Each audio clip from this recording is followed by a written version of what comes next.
So I'm supposed to be speaking to all of you about preparing for Ramadan. This topic, every time I hear it, I really don't know what to do with it. And I say that because every single one of us can prepare for something like Ramadan in our own unique way. Every single one of us, we know ourselves better than each other. After Allah subhanahu wa ta'ala, nobody knows you better than you. So you know where you are in this world. You know where you are with respect to your iman, what you've been able to achieve and maintain throughout the year since last Ramadan. So for me to come and say to you, look, if you do A, B, and C, inshallah, all shall be well. I can only do that with the standard things, which I'm not going to do. But the standard things I mean, you've got to pray, make sure that you're consistent with the fundamentals. Number two, we know it's the month of Dhul Hijjah, right? No? What month are we in right now? No! Okay. Dhul Hijjah. Sha'ban. Okay, very good.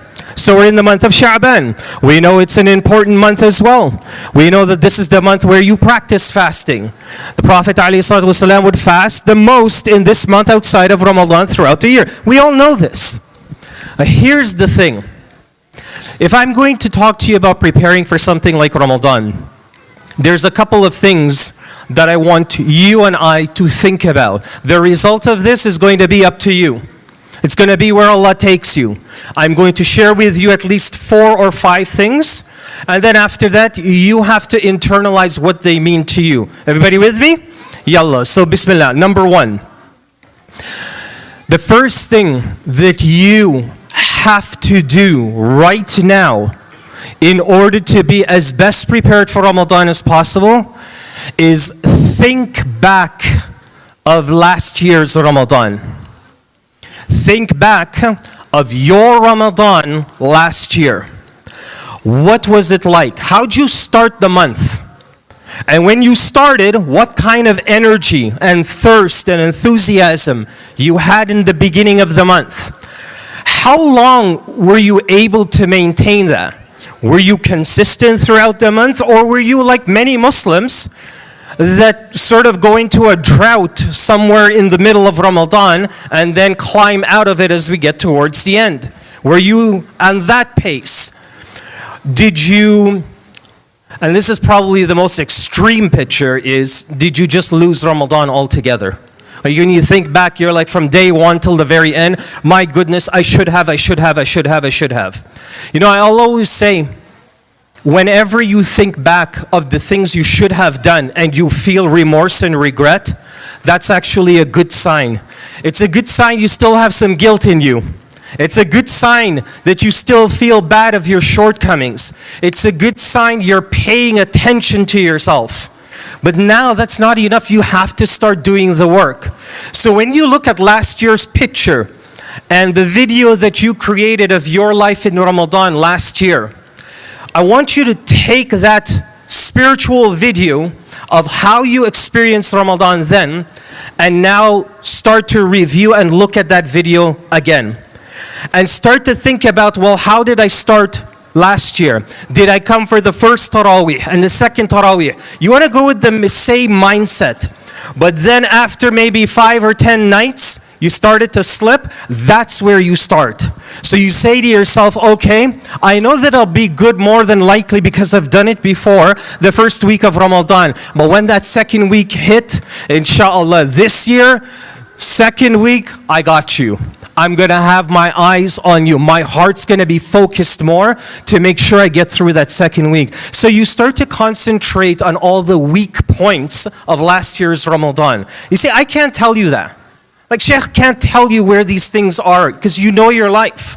And you know that when you leave the masjid and you go home, what that looks like in the month of Ramadan. Like some people, some Muslims, mashallah, tabarakallah, they make the bears that hibernate 6 months in their caves look bad when they sleep throughout Ramadan.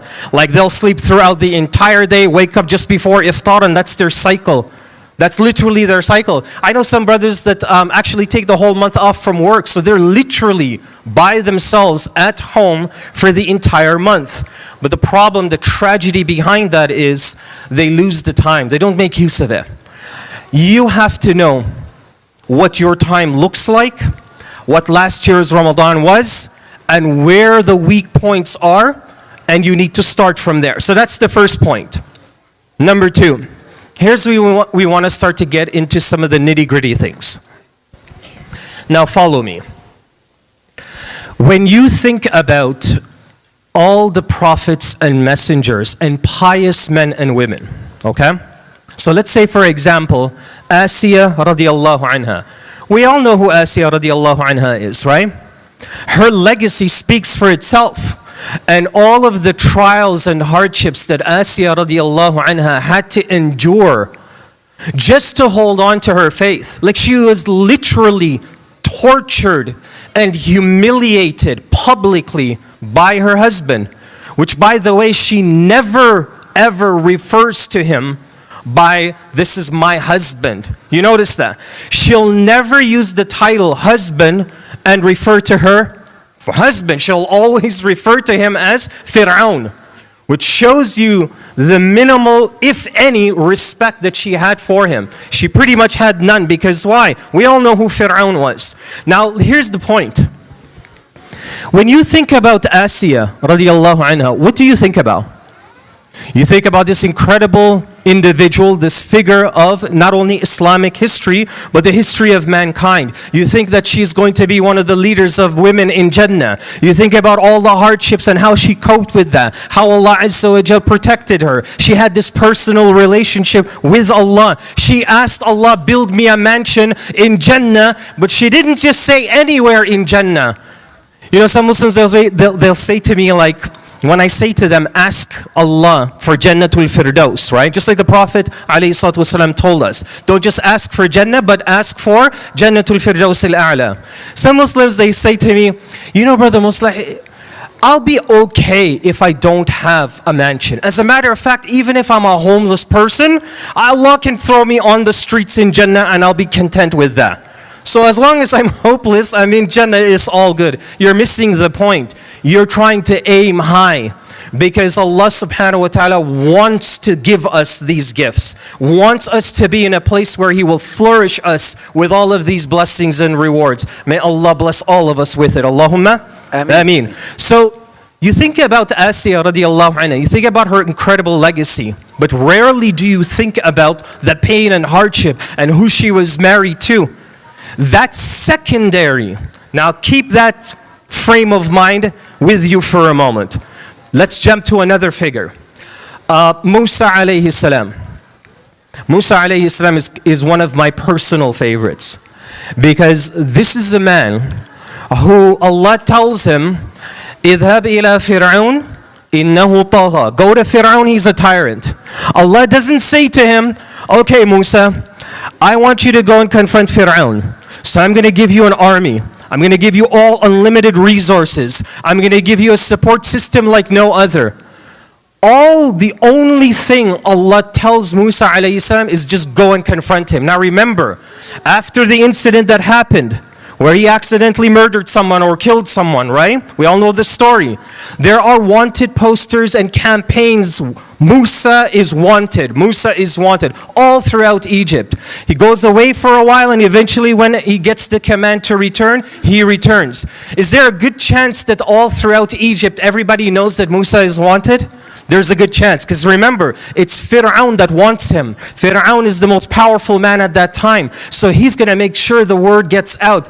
It's amazing to me that Musa alayhi salam has nothing, nobody with him, except out of his character and the shyness of Musa alayhi salam, he just says, you know, oh Allah, just give me my brother Harun, let him come with me to support me. That's all. هو أفصح مني, you know, he's more eloquent than me. He can speak a little bit better. He can put his words together. Oh Allah, can you just have him support me? So then Allah gives them that. So it's just Musa and Harun, two brothers. They get past all of the security in Egypt. All those wanted posters, somehow Allah softened the hearts of all of those people, and Musa alayhi salam makes his way right in front of the face of what was supposedly the most powerful man at that time, and literally tells him that you're a tyrant. You've got to stop doing what you do. Now keep that image in mind. Here's a third example.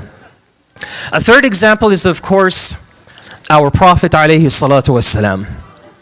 Like if you look at from the very first day of his prophethood, all throughout those Meccan years, Abu Jahl and his crew, all the mushrikeen and the Quraysh and their crew, what they tried to subjugate the Prophet alayhi salatu wasalam to. So much so, there was a time during that Meccan phase, he had to get out of Mecca and stay on the outskirts for a few months, just so that the climate would calm down. He was constantly persecuted. Pain after pain after pain. Musa alayhi salam said, قَالَ رَبِّ اشْرَحْ لِي صَدْرِي, Oh Allah, just make my chest calm. Musa alayhi salam had to ask Allah for it. The Prophet alayhi salatu wasalam, Allah said, أَلَمْ نَشْرَحْ لَكَ صَدْرَكَ, didn't I already give that to you? Didn't I keep your chest calm? He already had what Musa alayhi salam was asking for, but just think of his prophethood. Then he goes to Medina. One battle after another, after another, after another. Dozens and dozens of his followers are being slaughtered and killed. Now put all of these stories and these images that I just painted for you. Do you see something common with all of them? All of their stories are filled with pain. Like if you look at every prophet and messenger, their biography, all you're reading about is problems. Just pain upon pain, struggle upon struggle. Ayyub alayhi salam, we all know his story as well. He lost everything, his wealth, his children. He lost his community. He lost everything. Still, pain upon pain upon pain. Every prophet and messenger, every scholar, every great man and woman of history closest to Allah goes through this. Here is the point, and this is the second point that I want you to think about. At the end of the day, did the Prophet ﷺ ever give up his faith and say, you know what, man, maybe this isn't the path. Maybe what we're all going through and all the pressure and pain, this is not the right path. No, he never ever compromised his faith. Did Musa ﷺ do that? No. Asiya radiallahu anha? No. Maryam alayhi salam? No. None of them did that. So the second point that I want you to think about in preparation for Ramadan, how comfortable are you with your iman? Are you at a place right now where if Allah called you back to Him tonight or tomorrow, that you can say, you know what, Allah, I tried my best. The 30, 40, 20 years, 60 years of my life you gave me, I did my best. If you can say that, that's one thing. But the reality is most people can't. We just need more time. And at the end of all the pain and struggle, none of these great men and women compromised their faith. They held on. They never let go. And we're getting a real good example of that right now in Palestine, right? SubhanAllah. You know, sometimes I think about why we're not there and why Allah chose those individuals who are there to endure all of that. And one of the things that crosses my mind, I don't know if this happens to you as well, one of the things that crosses my mind is sometimes I feel like maybe I don't have the faith or iman that they do. Because a man would be holding his dead child. You guys all see the videos. He lost 25 members of his family all at once. And you know what he's saying in front of the camera? He's saying, Alhamdulillah, hasbunallah wa ni'mal wakil. Like he's just praising and thanking Allah. Like how do you get there? You go through all of that and still you get there and able to muster up those words and that courage and still find optimism through all of that pain. That's where we have to be. You have got to find your iman and ask yourself, is my iman at a point where if it went through this grind, like those prophets and messengers, like the people who are suffering around the world, if it went through that same grind, would it survive the same way as those men and women? I can't answer that for you. What I can say to you is this. Here's the third point, okay? When Muslims practice Islam, usually, generally speaking, we fall into two main groups. The first group of Muslims are usually Muslims that are very inclined and attached to the rituals of Islam. So they will be, with their salah, punctual, perfect, and on time. How they conduct themselves, their attire, the clothing that they wear, the beard that he grows, the hijab that she wears, everything is on point. They'll go for Hajj and Umrah, Ramadan, they're always in Saf al-Awwal, you name it. When it comes to all of the rituals of Islam, they're on point. There's just one problem. Sometimes what happens to this group is that they restrict their Islam to just rituals. Outside, when they're not praying, when it's not Ramadan, when they're not in the masjid, they're a totally different person. I argue, and I think Allah knows it, I think you'll agree with me, every one of us knows Muslims like this. Like, they're really committed to the rituals, but you can't do business with him. He's the most dishonest businessman. You ever hear that? People will say like, I'll never do business with Muslims. You ever hear that saying? I don't know about you, but for me, this is kind of sad. Like, I don't look at it as, oh, alhamdulillah, I figured it out, I don't do business with, no, we're the ones that cleansed all the bad habits that used to happen with business. It was the people of Islam that cleansed out. We sifted out all of that interest, the dishonesty, all of that, the cheating, the lying that comes along with money and buying and selling.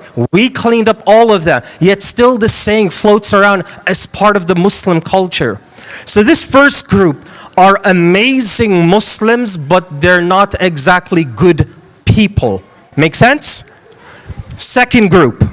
Told you there's two groups. Here's the second group. The second group is like the ultra-liberal Muslims.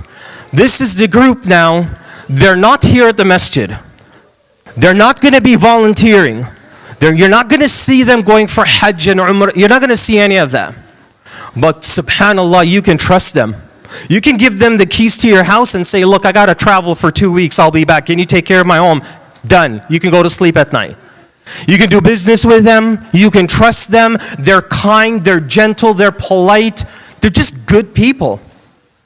So but the problem with this group is that they've convinced themselves, I'm such a good person. I do so much good for people.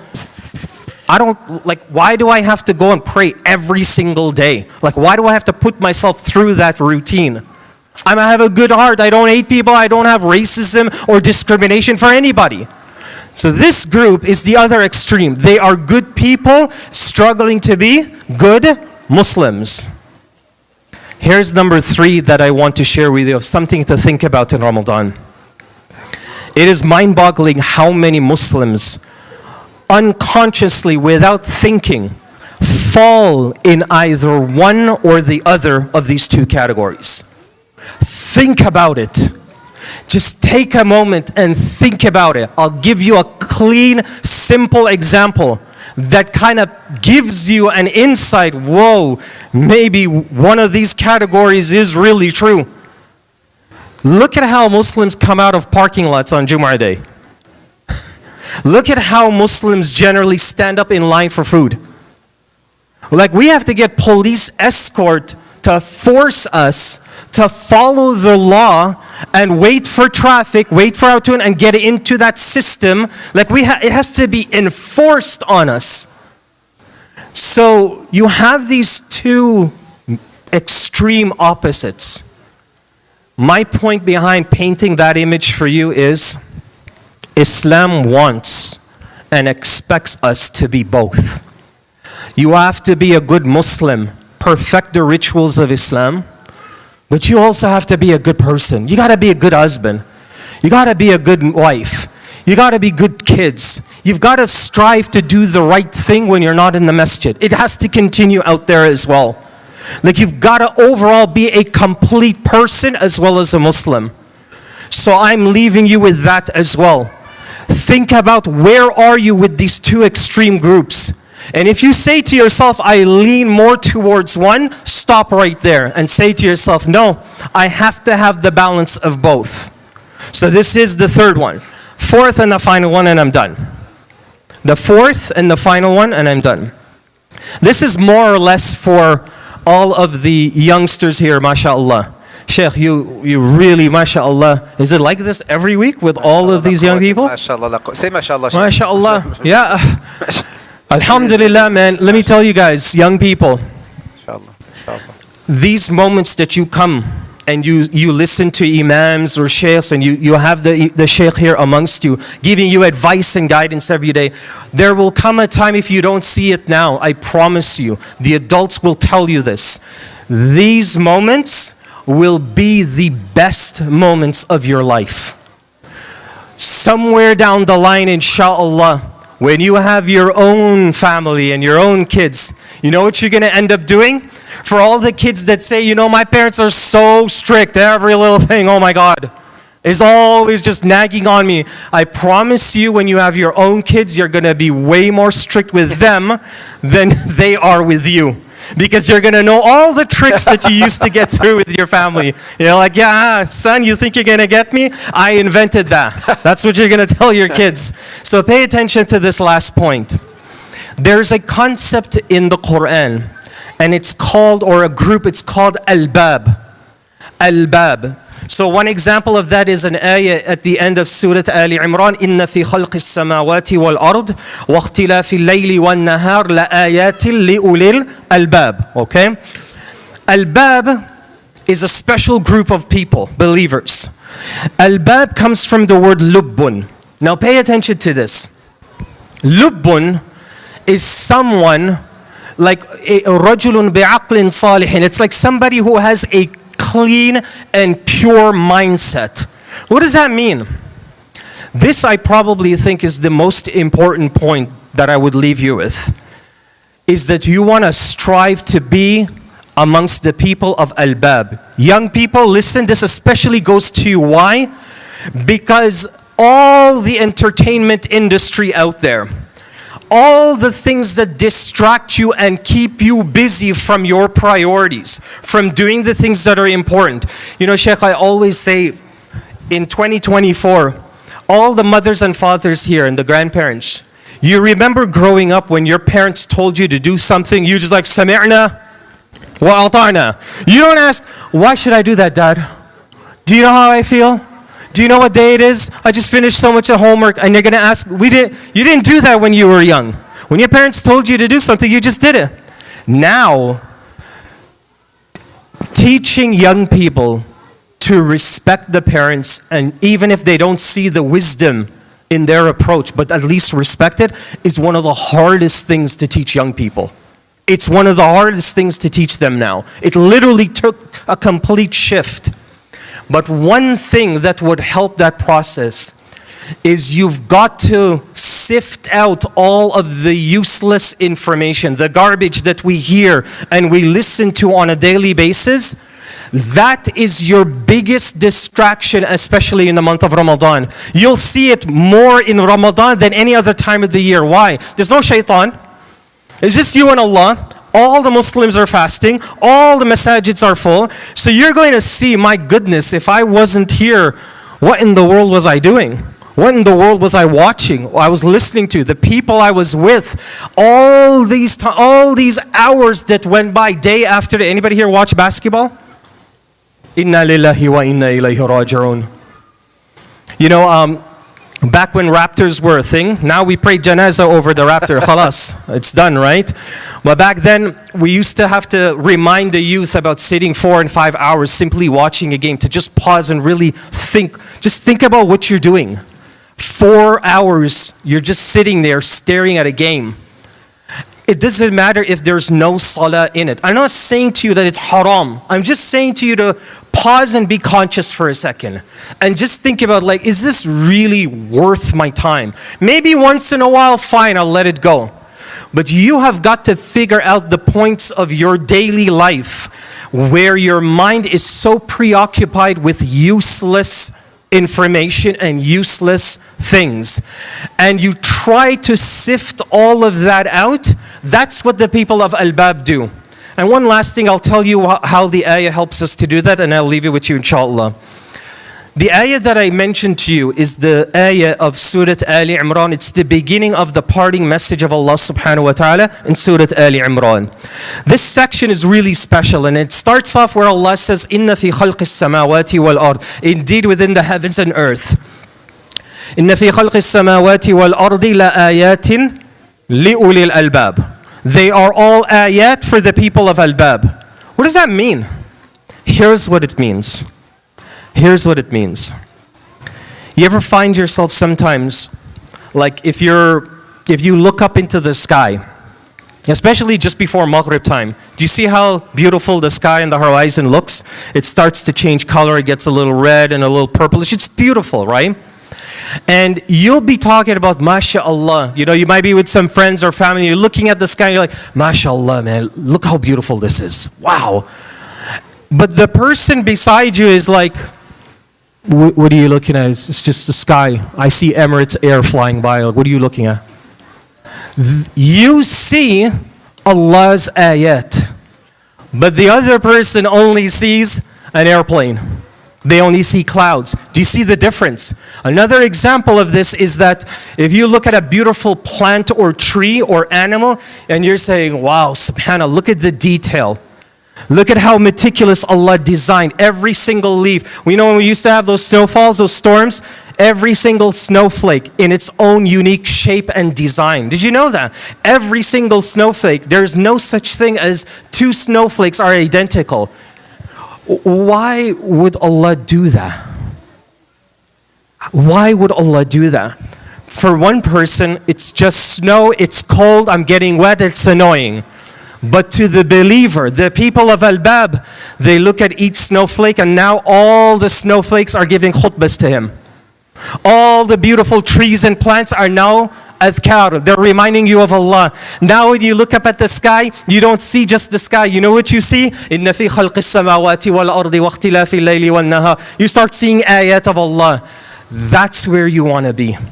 You want to be in a place where you can control and manage all of the useless stuff that they pump into our minds and our hearts, so that you can focus when you hear the sheikh giving you all the reminders, giving you all the lectures. You're not going to get the best sleep of your life. It's going to be the brightest moment of your whole life. It's going to be the best moment of your day.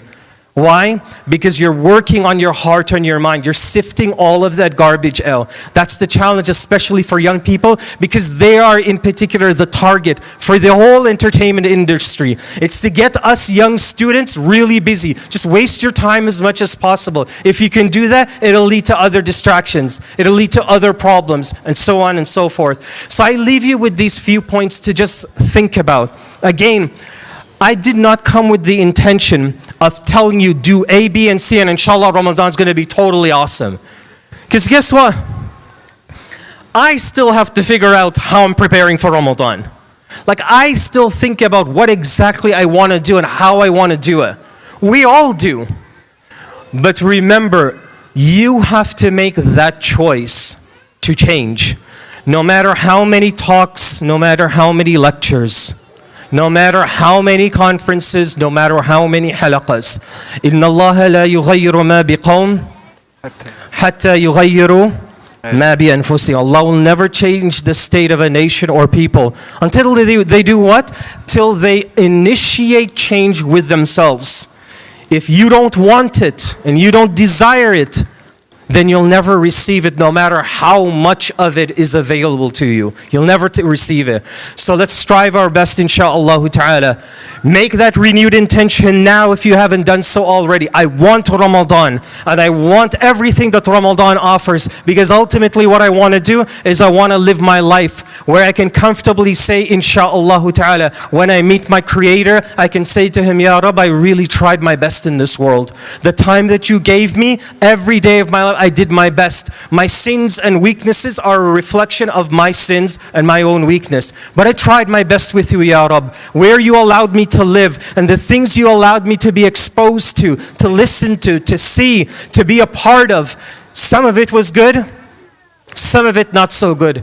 Ya Rabbi, I am here as a sincere servant asking you for your forgiveness. If you can do that, insha'Allah, you are off to a great start. May Allah keep you that way, and all of us. I pray that Allah subhanahu wa ta'ala keep us in a way that He is pleased with, and may Allah Azza wa Jal purify our hearts and our minds from anything that is useless and replace it with that which is useful and blessed in the sight of Allah subhanahu wa ta'ala. Allahumma ameen. Wa akhiru da'wana anil hamdulillahi rabbil alameen. Fajazakumullahu khairan. Takbir! One more time. MashaAllah, la quwwata illa billah, MashaAllah, la quwwata. See, Sheikh, we need to ask them, about those 5 points, if they remember, right? So time for some candies and chocolate. But let me share something with you, Sheikh, just for them. Maybe something that strike me the most in Ramadan. Just if you can give us another couple minutes, that would be great. But something I wanted to share with you, something private, something personal, but maybe not so personal, and see if it can resonate with you. Sheikh, what strike me the most in Ramadan is when the food is being served. And you're sitting with your kids, and maybe even loved ones, whoever. And sometimes that very same person who's sitting with you could be sinning the whole day. He has not prayed one single salah, but it is almost time for Maghrib, and the food is being served, but nobody can eat. You tell your kid, or your kid tells you, Dad, Baba, yalla, we need to eat. And he says, there's still 2 more minutes left. 2 minutes left. Does it matter? 2 minutes? Khalas, we're fasted, just let's break the fast. There's only another 30 seconds left. What makes that person stop? From the wife that's there, the husband who's there, but you cannot be intimate. The food that's there, but you cannot eat it. Or the opposite. You're eating, and all of a sudden, you stop. You just stop. And you say, just this cup of milk. Done. Why? Because Allah has given the order, stop. Or Allah has given the order, eat. I don't know if we can make of this, brothers and sisters, but any ideas, thoughts? I don't know.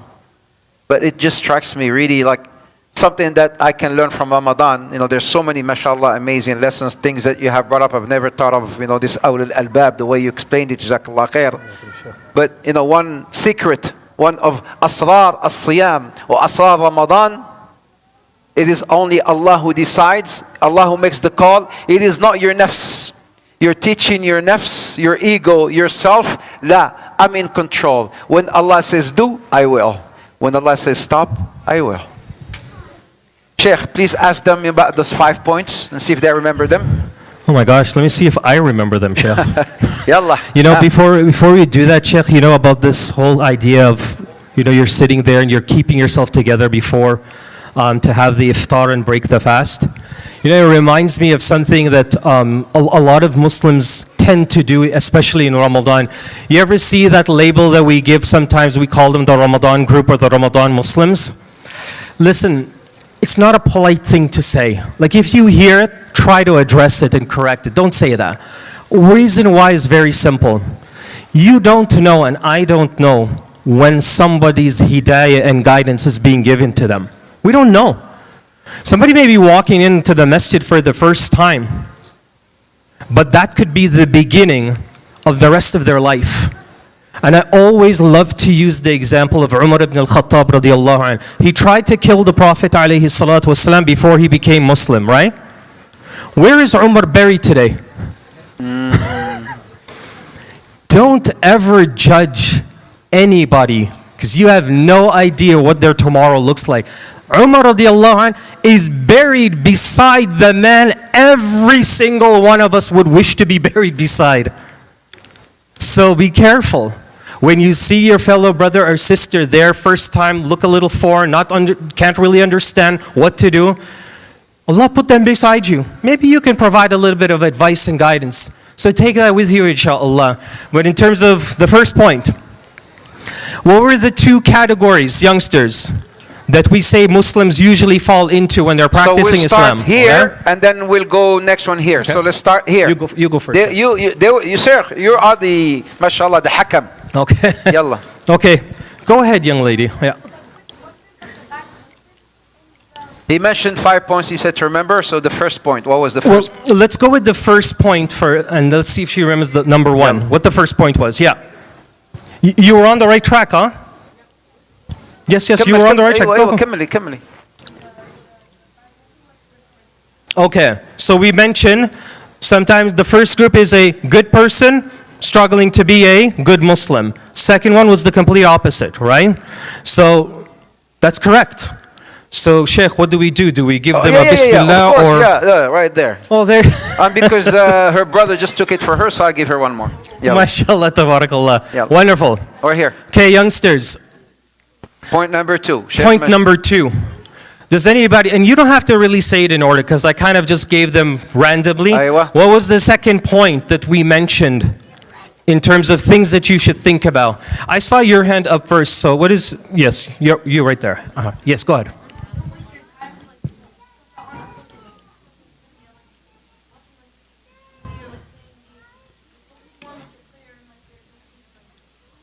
I said all of that?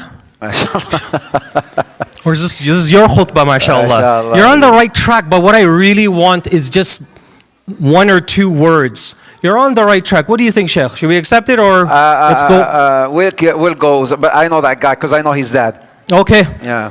So you see, you got connections, mashallah. So there you go. Yeah, I know. Alhamdulillah. Yeah. Okay, let's go back to the young ladies. Anybody at the back? We have life here, but we've got a sort of a janazah feeling at the back over there, mashallah. Anybody? Yes, go ahead, sister, go ahead. Yeah.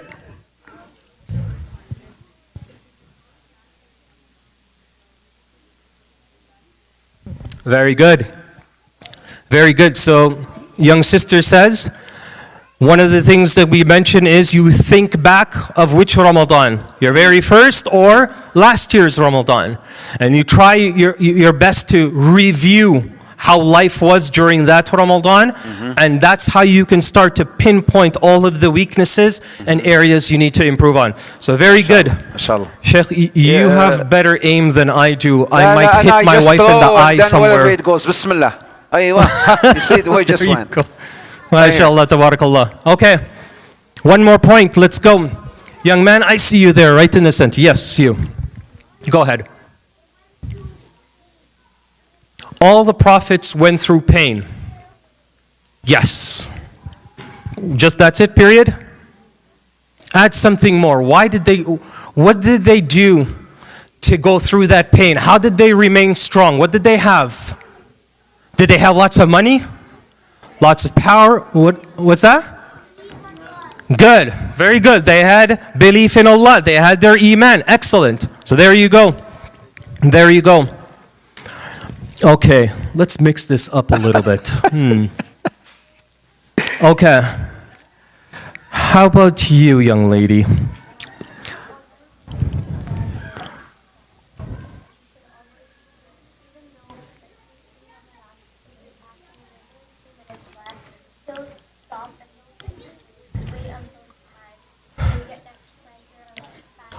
Okay, very good. That's what Sheikh mentioned about even if there's a couple minutes left before your iftar, take that time and hold yourself together, discipline, wait till the very end. So that shows your commitment. So very good. MashaAllah. So how about you, young man in the red? I have a random question for you. How do you spell my first name? It's a very difficult question, by the way. Person? Yeah. Okay, no, give us one of the points that we mentioned in the talk. Go ahead.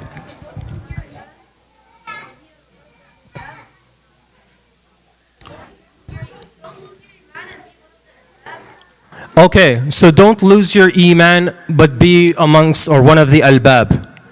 Okay, listen. If you tell me what albab is, we'll give you 2 treats, okay? MashaAllah.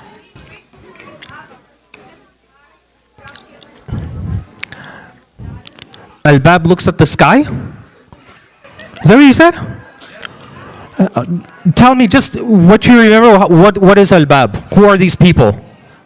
Go ahead, one last chance. Go for it.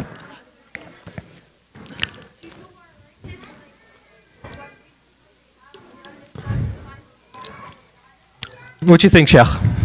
The last one. They Yeah. understand the signs of Allah. Very good. Yeah. Okay, Sheikh, you give him. But, Sheikh's got better aim, mashallah. Tell him more, Sheikhna, because Yeah.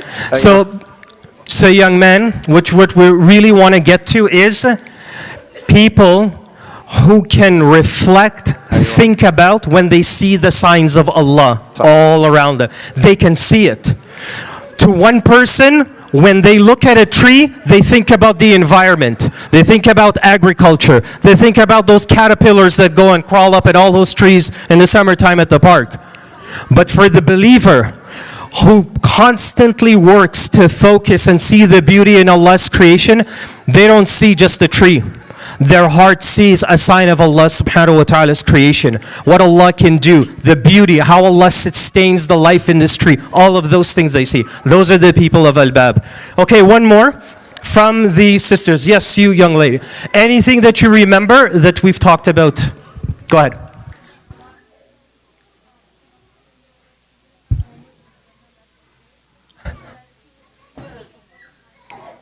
Very good. So very good. We aim high as believers. You don't just settle for the bare minimum. That's one of the reasons why Allah says, or the Prophet ﷺ told us, don't just ask for Jannah, but ask for Al-Firdaus Al-A'la. Why? It's a mindset. You know, people pay thousands of dollars to go to these life coaches like the Tony Robbins of the world and go and sit with them. And this is primarily what they do. They try to gear your mindset so that you always think of aiming for the best, the highest salary, the biggest business, to thrive, thrive, thrive. We get that training for free in our deen. So this was one example that we use. So very good. Go ahead.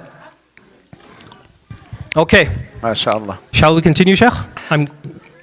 Yalla, Bismillah. I mean, just maybe a couple more and then we'll call it the night, and I will request the Sheikh to make a final dua and then to call the night out, inshallah. Okay, so I'll take one more from the brothers and one more from the sisters. Let me try something different. So, okay, I'm just going to point at somebody. Who am I pointing at? Yes, you, yes, you in the red shirt. Go for it. Tell me something, one of the points that we discussed today.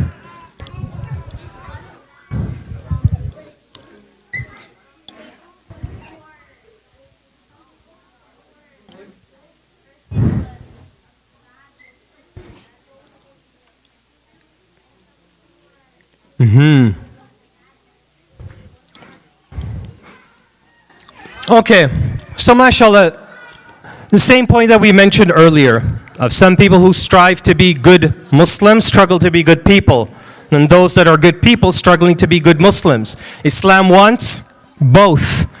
You become both, you strive to be both. Not just really awesome in prayer and that's it, but really good in salah, but you're also honest, caring, loving, patient, all of the good qualities in a human. MashaAllah.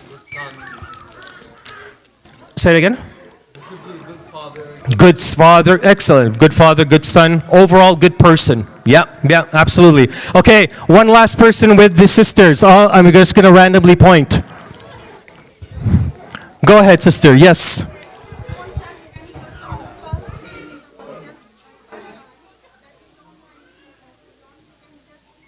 Yeah. Yes. Don't take your guidance for granted. Because if you misjudge someone, perhaps maybe Allah might take away your hidayah and give it to the person you were judging. So be careful not to do that. As long as somebody comes to places like this, we want the Muslims that are lost and confused out there. Don't we want them to come here? Yes. Isn't this where they're supposed to come to at least see and experience a bit of guidance? Yes. So we welcome those kinds of people when they come. We want them to be here so that inshallah Allah will gift them the same way that He gifts us. Inshallah. So very good, sister. Thank you very much. This is, And it's our auntie here now. MashaAllah. Yeah, she's a surgeon, she's a doctor, she's a physician. Oh, wow. Yeah, mashallah. MashaAllah. Allah bless you, sister. Thank you very much. So let's conclude with one final short dua, inshallah.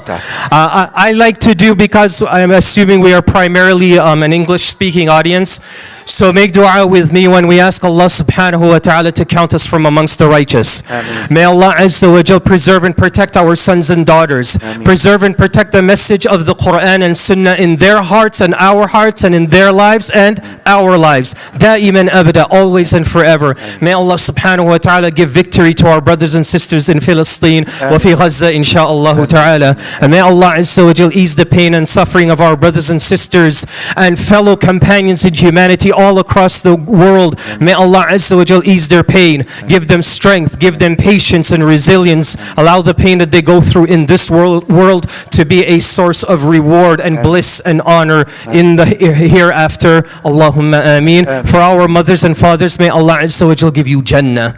May Allah Azza wa Jal preserve you and protect you. And for our sons and daughters, may Allah subhanahu wa ta'ala preserve the message of Islam in your hearts and in your lives. Allahumma ameen.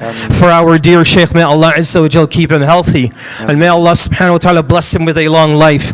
And more importantly, may Allah Azza wa Jal accept his efforts. The efforts that he puts forth to spread the message and serve Allah's deen, may Allah Azza wa Jal honor him, fill his scale of righteousness, make it heavier than other scales. Allahumma ameen. And accept him and all of us from amongst the righteous. Allahumma ameen. Finally, brothers and sisters, may Allah Azza wa Jal reunite us all under a beautiful shade on a beautiful tree in Jannatul Firdaus al-A'la. Allahumma ameen. You never know, one day we might be all sitting together reminiscing and thinking about, man, those halaqas I used to go to at Al-Falah Center, that helped me get here under this beautiful tree, helped me get here in Jannah. And I'm so grateful for those moments. So may Allah bless all of you. Thank you for having me. And inshallah ta'ala, I hope to see you all again fi amanillah. Wassalamu alaikum wa All right, brothers, rahmatullahi. we're going to do something nice for the Sheikh, right? All together. This is my way, right? All brothers. 1, 2, 3. You rock. Can you do it? All together. 1, 2, 3. You're the man. The Canadian way. He's Canadian, so what are we going to do? And takbir. Jazakum Allah khair. May Allah bless. Thank you so much for coming. Food is being served. May Allah bless the Sheikh for coming here. There's no, there's no. This is, it's not today, not today. Okay, not today. Not today. No. It's like next Friday, inshallah. Next Friday, inshallah. Next Friday. I need to replenish. So help me, brothers. I'm running out. Next week, inshallah. Help me. We only have about maybe 2 or 3 more sessions before Ramadan. So it'll be really, really nice. Inshallah, nation builders. Every Friday night. This is how it is. Every Friday night. For those of you who just tried us tonight, please don't miss out. Don't miss out. Okay. I'm writing you absent, So inshallah, we'll see you next week, inshallah. Jazakumullah khair. No, we can't. No, it's just next week. They're already here. Do we have enough for all of them? Do we have enough for all? Yes. Do we have enough? All right, yalla, girls, line up here. Boys, line up there. Yalla, girls, line up, and boys, line up.